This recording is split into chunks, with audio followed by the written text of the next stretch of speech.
Setelah membaca buku ini diharapkan dia tetap dengan pengamalannya, tapi dia berlapang dada menerima perbedaan.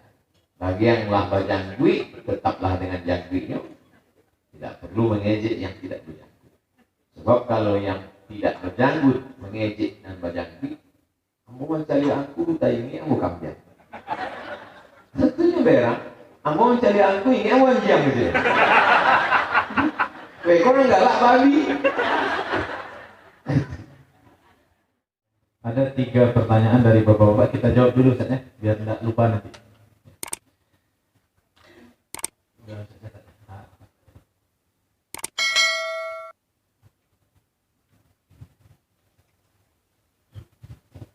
Yang pertama, bacaan Pak Wagub terhadap buku ini di tengah kesibukan beliau. Beliau membaca dari mulai ikhtilaf di awal tentang kaki celana, tentang mengangkat tangan ketika berdoa. Beliau baca, beliau paham, dan beliau bertanya. Dan ibarat memanah tepat. Kalau memanah ada merah di tengah, tepat dia di tengah itu.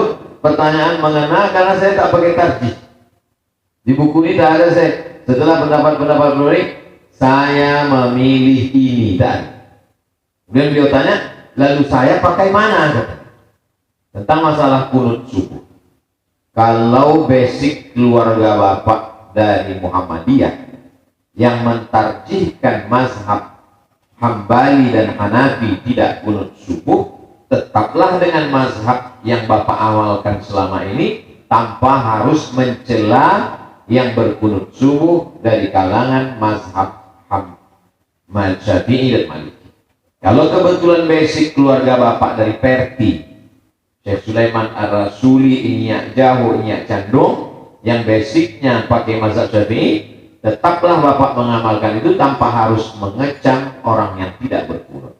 Karena buku ini tidak menggiring orang ke mazhab tertentu, tapi ingin mengajak orang menghormati. Kalau jamaah sudah menggunting kaki celananya, setelah dia baca buku ini ternyata kaki celana di bawah mata kaki itu tidak dimaknai haram, maka tak perlu menyambung kaki celananya lagi. Bagi yang belum memotong, tak pula usah memotong. Tak perlu mengejek orang. Sama-sama satu pengajian, satu masjid, menengok kaki celana potong, nampaknya lo tambah tinggi gini, gantung kaki. Tak perlu. Setelah membaca buku ini diharapkan dia tetap dengan pengamalannya, tapi dia berlapang dada menerima perbedaan. Bagi yang telah berjangkui, tetaplah dengan jangkuinya. Tidak perlu mengejek yang tidak berjangkut. Sebab kalau yang tidak berjanggut mengejek dan berjangkut, kamu mencari aku, tak ini aku kamjang. Tentunya berang, kamu mencari aku, ini aku anjang gitu. Weh, kau enggak lah babi. Jadi tetap sajalah dengan masing-masing kita menghormati. Banyak lagi yang mesti kita perbaiki, ekonomi umat dan lain sebagainya. 2. Ini kelompok-kelompok saling menyerang di majelisnya. Di majelis ini menyerang ini, di pengajian ini. Bisa tak dipertemukan? Kalau mau panitia silakan pertemukan, dialog. Kami adalah orang-orang yang terbuka, tidak eksklusif, inklusif. Semua terbuka. Ustaz Jalfatullah siap, saya pun siap, duduk bersama. Dan andai tidak siap, alhamdulillah jamaah sudah cerdas. Jamaah tonton channel ini, dia tonton channel ini, kemudian dia lihat ini lebih kuat emosinya atau argumentasi dalilnya, jamaah sudah cerdas sekarang, alhamdulillah.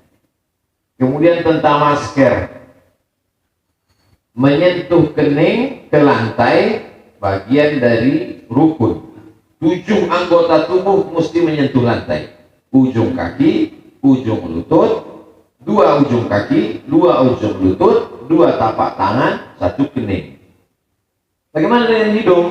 Hidung menyentuh lantai, afdal. Hidung tersangkut tidak menyentuh lantai, sujud tetap sah. Orang Arab tuh enak, sedikit aja enak banget. Orang awal kok palsu.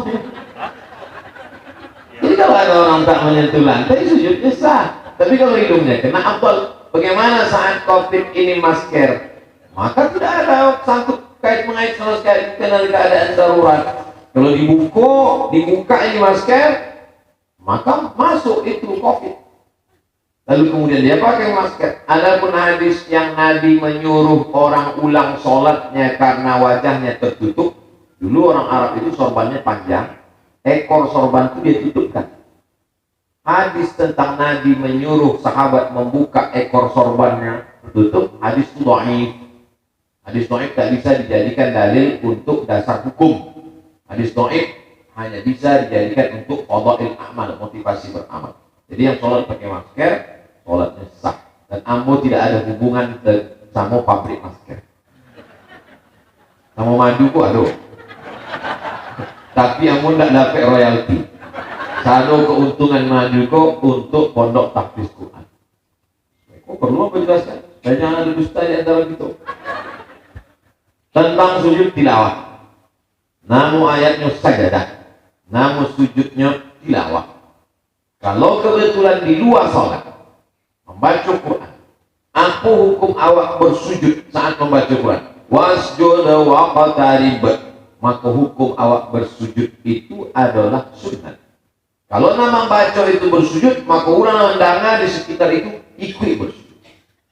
Apakah sebelum sujud itu awak bertakbir? Allahu Akbar, Allahu Akbar. Yang bertakbir elok, yang tidak bertakbir sah. Tentang masalah cara bersujudnya. Kalau tidak bersujud pun tidak berdosa. Yusabu fa'iluhu wa la yu'aqabu tarikuhu. Yang melakukannya dapat pahala, yang meninggalkannya tidak berdosa. Ada yang bertanya ke Syekh Utsaimin, ulama Saudi Arabia. Syekh, kalau awak mendengar ayat tilawah itu dibaca, apakah awak bersujud? Awak cari dan membaca. Kalau nak membaca itu bersujud, awak ikut sujud. Bahkan kalau awak mendengar suara CD, MP3, dijawab saya. Kalau CD kaset itu bersujud, ikut awak bersujud. Jadi sampai orang tuh saya di Arab tuh serius saja selamanya. Enggak. Saya itu pun ada tuh misah. Aduh, itu pernah menjadi. Allah. Baik, Bapak-bapak, Ibu rahimakumullah. Kita lanjutkan ketiga penanya perempuan. Silakan Ibu Elifan. Assalamualaikum warahmatullahi wabarakatuh. Pertanyaan saya yang pertama, waktu membaca Al-Fatihah sebagai makmum di sholat maghrib, isya dan subuh, itu kan kita wajib baca Al-Fatihah. Kapan kita bacanya, Ustaz? Apakah setelah imam selesai baca Al-Fatihah atau barengan sama imam? Yang kedua, sholat berjamaah ke masjid bagi perempuan, ada yang mengatakan tidak usah perempuan sholat ke masjid, di rumah saja. Sementara kami yang perempuan ini kan ingin juga menambah pahala, Ustaz. Bagaimana sih, Ustaz? Baik, dua pertanyaan. Dari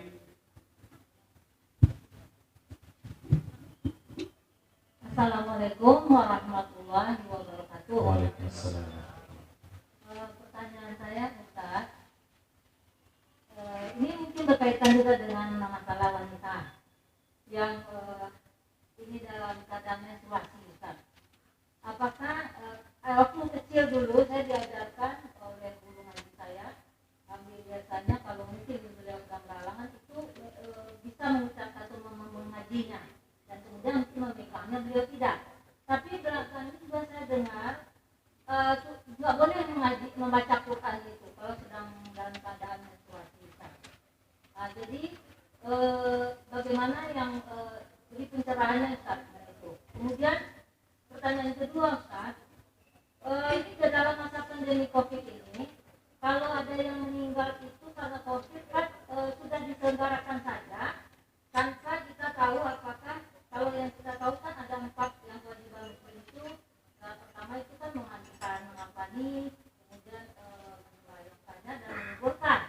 Tapi kita itu kan kita lihat di televisi itu juga, Ustaz, itu ada yang membuka jenazah itu ternyata masih pakai baju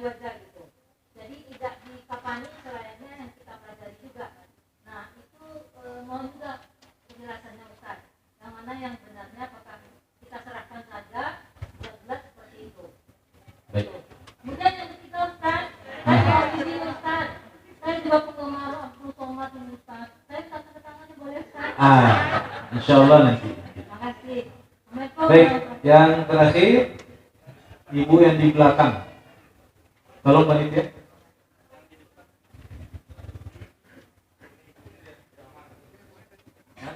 Assalamualaikum warahmatullahi wabarakatuh. Saya ingin bertanya Ustaz, sebagai seorang penuntut ilmu yang berhijrah dan mau belajar, kadang kita kan mengikuti berbagai majelis ilmu sehingga tidak berkemungkinan banyak mengetahui perbedaan pendapat. Kemudian bahkan juga ada beberapa majelis yang memang menonjolkan kelompoknya sehingga kadang ada juga tidak sependapat dengan ustaz lain sehingga ustaz lain itu tidak usah diikuti gitu. Jadi kita merasa anak sendiri merasa siapa yang harus anak ikuti gitu. Jadi bagaimana jadi ada kegelisahan di hati anak siapa yang harus anak ikuti. Jadi kesimpulannya ketika kita memilih guru itu apa yang harus kita perhatikan sehingga kita tidak melihat aib-aib guru sehingga ilmu itu tidak menjadi berkah ketika kita belajar di majelis ini. Ya. Mungkin itu Ustaz. Ya, karena ibu ini pertama dari kita kasih terakhir. Ya. Iya, tadi ada. Assalamualaikum warahmatullahi wabarakatuh. Nama saya Fitriani. Saya ingin bertanya kepada Ustaz Abdul Somad. Sebenarnya agak sama tentang apa yang boleh dan tidak boleh saat haid. Yang kedua, kalau kita berziarah kubur, saya lihat di masyarakat itu banyak yang duduk di atas kuburnya gitu, yang diziarahi. Nah, bagaimana kita menyampaikan ke masyarakat sebenarnya saat ziarah itu adab-adabnya itu seperti apa? Itu saja yang saya tanyakan. Assalamualaikum warahmatullahi wabarakatuh. Baik, Ustaz. Ada 4 penanya. Nah, silakan.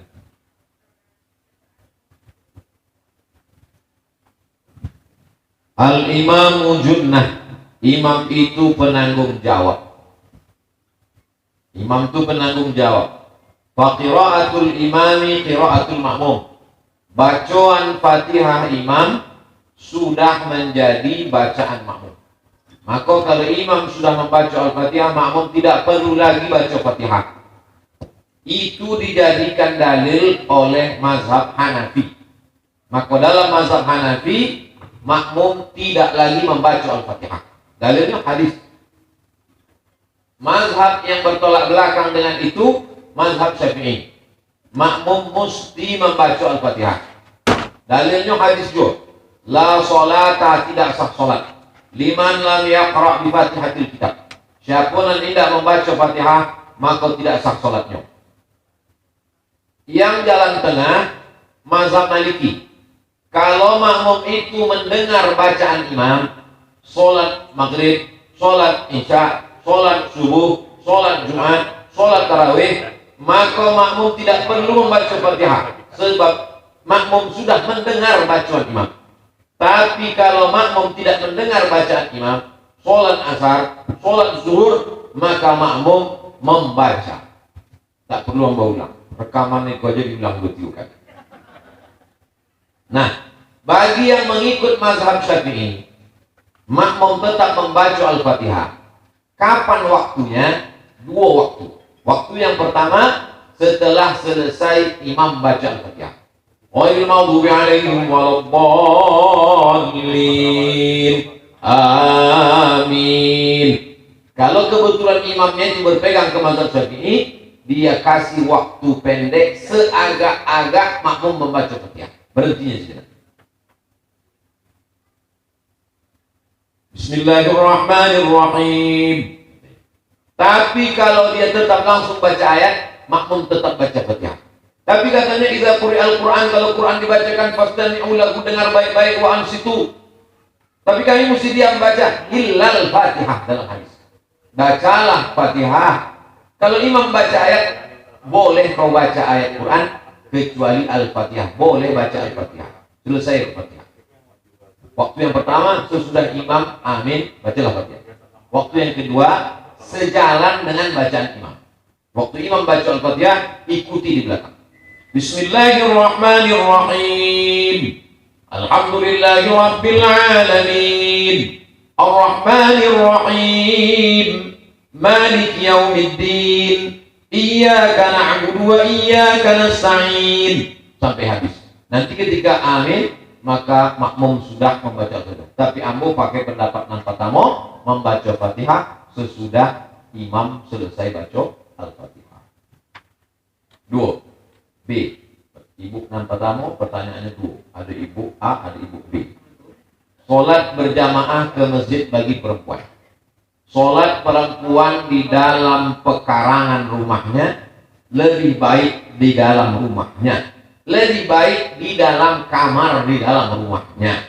Semakin sempit tempat perempuan sholat itu lebih baik, karena semakin kecil fitnahnya. Inilah yang dijadikan dalil perempuan sholatnya di rumah, di kamar. Sedangkan yang membolehkan sholat ke masjid, dalil dia yang pertama, sop yang paling baik belakang, sop laki-laki yang paling baik di depan, sop perempuan yang paling baik di belakang. Kenapa sop perempuan yang paling baik di belakang? Karena perempuan yang paling belakang itulah yang paling jauh dari laki-laki. Itu menunjukkan bahwa ada perempuan di masjid. Karena kalau tak ada perempuan di masjid, pasti kata Nabi, sop paling baik laki-laki di depan, nan padusi pai pulang ke rumah.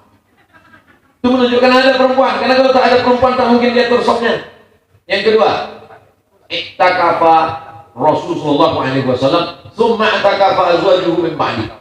Nabi iktikaf, setelah Nabi meninggal, istrinya pun iktikaf. Iktikaf itu 10 hari 10 malam.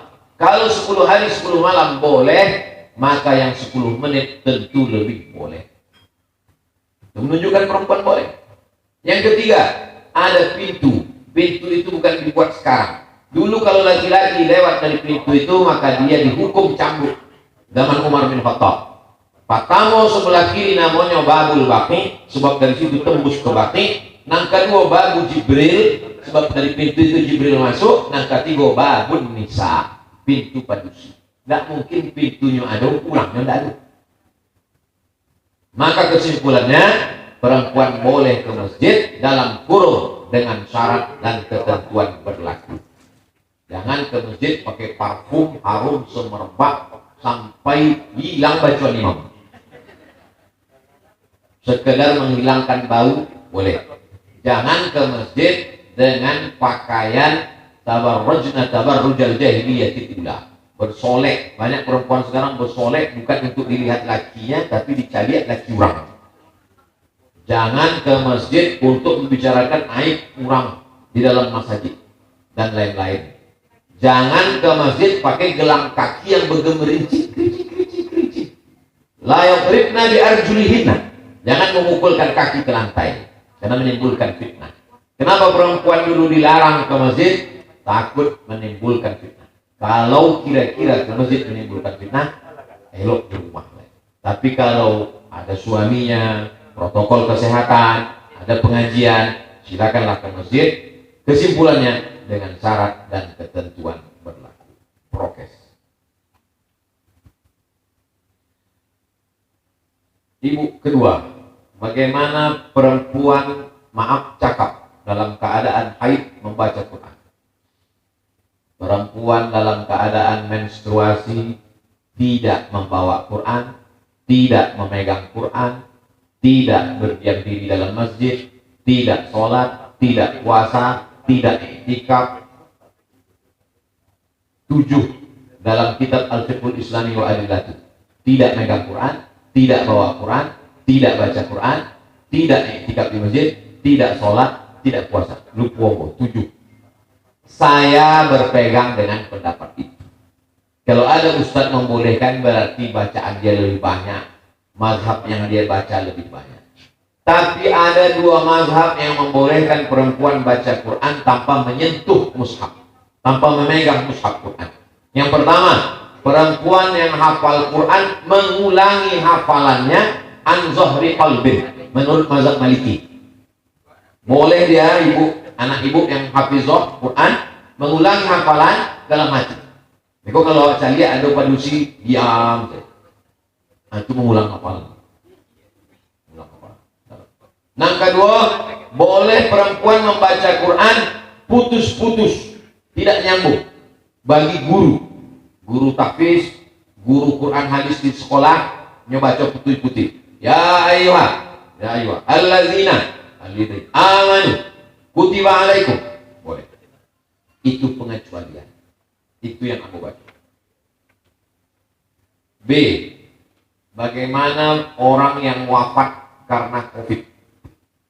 Orang yang meninggal karena wabah, karena taun, karena wabah pes, karena penyakit menular, maka dia boleh ditayamumkan. Maka kalau takut memandikannya tak ada yang berani, dia ditayamumkan. Setelah ditayamumkan, tetap dikafankan. Setelah dikafankan, dikuburkan tetap. Karena yang mengkafankan itu pakai baju apa namanya? Astronot. Memandikan mungkin susah, menyiram, maka tayamumkan dipakai. Kalau kita punya keluarga di rumah sakit yang bisa mengontrol, menengok, memoto bahwa ini sudah ditayamumkan, sudah dikafankan, baru dimasukkan plastik. Kalau ragu, minta buka peti itu.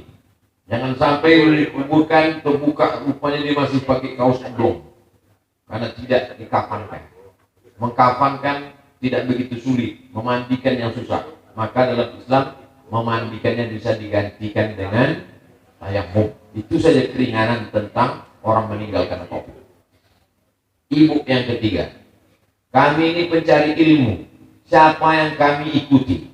Imam mujtahid memilah-milih ayat, hadis, ijma', qiyas untuk mengeluarkan ijtihad. Sedangkan kita yang awam memilah-milih ijtihad untuk diamalkan. Saya yang awam memilah-milih ijtihad. Hanafi, Maliki, Syafi'i. Imam mujtahid memilah-milah ayat, hadis, ijma', qiyas untuk berijtihad.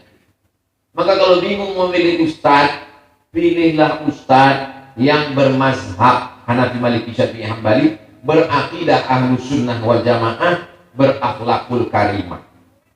Ada Ustaz Jalfatullah, ada Ustaz Gus Rizal Gazahar, ada Ustaz